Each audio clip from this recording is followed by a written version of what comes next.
Myanmar തീരത്തിനടുത്ത് Bengal ഉൾക്കടലിൽ റോഹിംഗ്യൻ അഭയാർത്ഥികൾ സഞ്ചരിച്ച 2 ബോട്ടുകൾ മറിഞ്ഞ് 500-ലധികം ആളുകൾ മരിച്ചതായി കഴിഞ്ഞ ദിവസം റിപ്പോർട്ടുണ്ടായിരുന്നു. മ്യാൻമറിലെ രാഖൈൻ തീരത്ത് നിന്നും ബംഗ്ലാദേശിലെ അഭയാർത്ഥി ക്യാമ്പുകളിൽ നിന്നും പുറപ്പെട്ട ബോട്ടുകളാണ് അപകടത്തിൽപ്പെട്ടത്. സമീപകാലത്തെ ഏറ്റവും വലിയ സമുദ്ര ദുരന്തങ്ങളിൽ ഒന്നാണിതെന്ന് UN അറിയിച്ചു. ജൂലൈ ആദ്യ ആഴ്ചയിൽ നടന്ന അപകടത്തിൽപ്പെട്ട ബോട്ടുകളിലെ യാത്രക്കാരുടെ കൃത്യമായ വിവരങ്ങൾ ഇതുവരെ ലഭ്യമായിട്ടില്ല. കനത്ത മഴയും മോശം കാലാവസ്ഥയുമാണ് അപകടത്തിന് കാരണമായതെന്നാണ് പ്രാഥമിക വിവരം. ജൂൺ അവസാനത്തോടെ സംഘർഷബാധിതമായ മ്യാൻമറിലെ രാഖൈൻ സംസ്ഥാനത്ത് നിന്നാണ് ബോട്ടുകൾ പുറപ്പെട്ടത്. ബംഗ്ലാദേശിലെ അഭയാർത്ഥി ക്യാമ്പുകളിൽ നിന്നുള്ളവരും ഈ യാത്രക്കാരിൽ ഉൾപ്പെട്ടിരുന്നു. ഏകദേശം 250 പേരുമായി പുറപ്പെട്ട ഒരു ബോട്ടുമായുള്ള ബന്ധം യാത്ര ആരംഭിച്ചതിന് തൊട്ടു പിന്നാലെ നഷ്ടപ്പെട്ടു. മറ്റൊരു ബോട്ട് 280ഓളം യാത്രക്കാരുമായി ജൂലൈ 8-ന് മ്യാൻമറിലെ അയ്യർവാടി തീരത്ത് മറിഞ്ഞതായാണ് കരുതുന്നത്. മൺസൂൺ കാലത്തെ പ്രക്ഷുബ്ധമായ കടലും കനത്ത മഴയും വ്യാപകമായ വെള്ളപ്പൊക്കവും ദുരന്തത്തിന്റെ വ്യാപ്തി വർദ്ധിപ്പിച്ചെന്നാണ് UN ഏജൻസികളുടെ വിലയിരുത്തൽ. മ്യാൻമറിലെ പീഡനങ്ങളിൽ നിന്നും ദാരിദ്ര്യത്തിൽ നിന്നും രക്ഷപ്പെടാൻ ശ്രമിക്കുന്ന റോഹിംഗ്യൻ അഭയാർത്ഥികൾ ഗുരുതരമായ മനുഷ്യാവകാശ പ്രതിസന്ധിയാണ് നേരിടുന്നത്. സൈനിക അടിച്ചമർത്തലിൽ നിന്ന് പലായനം ചെയ്ത ഏകദേശം 12 ലക്ഷം രാജ്യമില്ലാത്ത റോഹിംഗ്യകൾ ബംഗ്ലാദേശിലെ തിരക്കേറിയ അഭയാർത്ഥി ക്യാമ്പുകളിലാണ് കഴിയുന്നത്. മ്യാൻമറിൽ തുടരുന്നവർക്ക് സഞ്ചാര സ്വാതന്ത്ര്യത്തിനും വിദ്യാഭ്യാസം, ആരോഗ്യ പരിചരണം ഉൾപ്പെടെയുള്ള അടിസ്ഥാന സേവനങ്ങൾക്കും കടുത്ത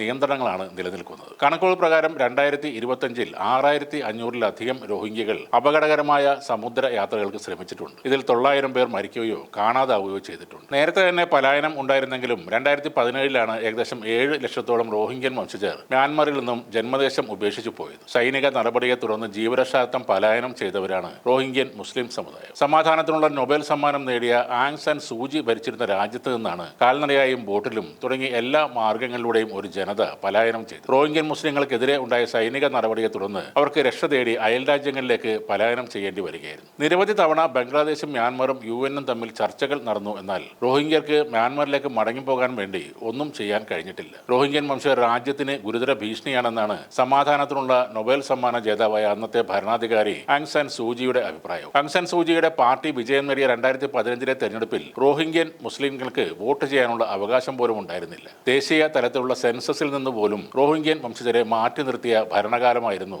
ആങ് സാൻ സൂചിയുടെ. പിന്നീട് സൈന്യം അധികാരം പിടിച്ചപ്പോൾ ഇവരെ തടവിലാക്കിയിരുന്നു. ഈയിടെ ജയിലിൽ നിന്നും അവരെ വീട്ടുതടങ്കലിലേക്ക് മാറ്റുകയും ചെയ്തു. ഈ റോഹിംഗ്യൻ മുസ്ലിങ്ങളെ ഏറ്റെടുക്കാൻ രാജ്യങ്ങളൊന്നും മുന്നോട്ട് വരുന്നില്ല. സാമ്പത്തികമായി ഉന്നതിയിൽ നിൽക്കുന്ന ജനവാസമില്ലാത്ത ഭൂപ്രദേശങ്ങൾ ധാരാളമുള്ള അറബ് രാജ്യങ്ങൾക്കും ഇവരെ വേണ്ട എന്ന നിലപാടാണ്. നമ്മൾ പലപ്പോഴും കേൾക്കുന്ന പേരാണ് ഇസ്ലാമിക് ബ്രദർഹുഡ് എന്നത്. തീവ്രവാദ പ്രവർത്തനം നടത്താതെ ഈ റോഹിംഗ്യൻ മുസ്ലിം സഹോദരങ്ങളെ രക്ഷപ്പെടുത്താൻ അവരൊക്കെ തയ്യാറാവണം. അമേരിക്കൻ ഐക്യനാടുകൾക്കോ യൂറോപ്യൻ രാജ്യങ്ങൾക്കോ ഇവരെ ഏറ്റെടുക്കാൻ യാതൊരു താല്പര്യവുമില്ല. അവർക്കതിന്റെ ബാധ്യതയുമില്ല. ധനികരായ അറബ് രാജ്യങ്ങൾ വിചാരിച്ചാൽ ഇങ്ങനെ അഭയം തേടി അലഞ്ഞു നടന്ന് കൂട്ടത്തോടെ മരണപ്പെടുന്ന ഒരു അവസ്ഥ ഒഴിവാക്കാം. ലോകത്ത് ഇന്ന് നിലനിൽക്കുന്ന വലിയൊരു പ്രശ്നം അങ്ങനെ പരിഹരിക്കാം.